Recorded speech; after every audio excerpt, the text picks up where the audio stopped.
quiet village nestled in the hills of Ghana, there lived a young man named Kofi. Kofi had 2 wives, Akua, his first wife, and Abena, his second.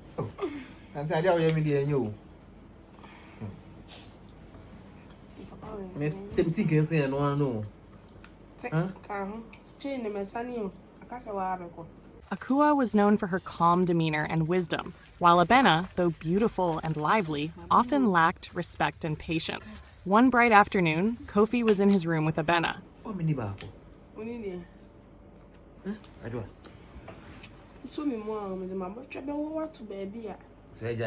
The sunlight streamed through the window, but the warmth of the day did little to ease the tension brewing in the household. As Kofi and Abena lay on the bed, Abena began complaining about Akua, making snide remarks about her quiet nature. Kofi, wanting to avoid a confrontation, called out to Akua and asked her to wait in the backyard, far from the room.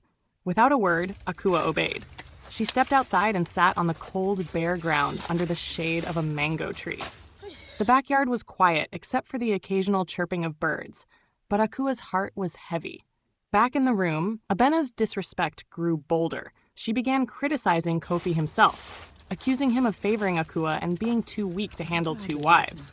Her sharp words stung, and for the first time, Kofi felt the weight of his decisions. He realized that in trying to keep peace with Abena, he had deeply hurt Akua, the woman who had stood by him through everything.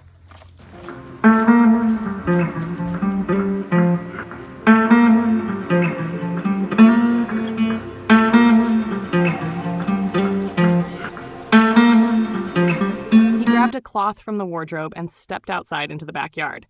There, he found Akua sitting on the ground, her hands folded in her lap.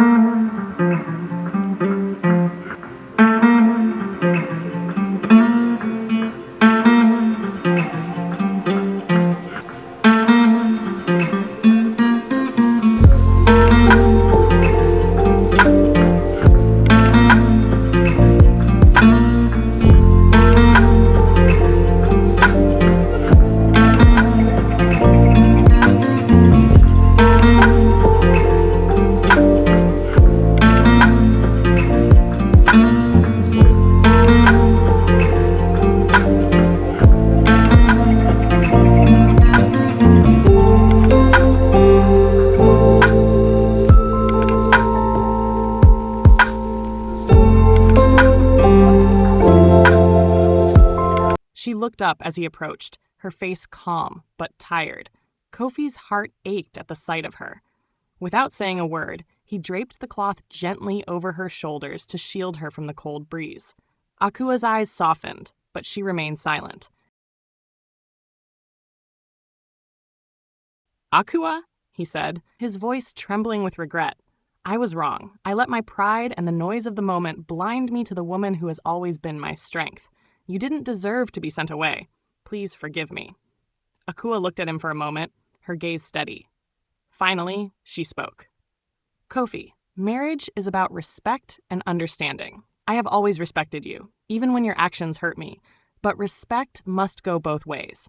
If you want to lead this home, you must learn to value what you have before it is too late." Her words cut deep, but they were true. Kofi nodded, his head bowed low. "You are right, Akua. I promise to do better, for you and for our family."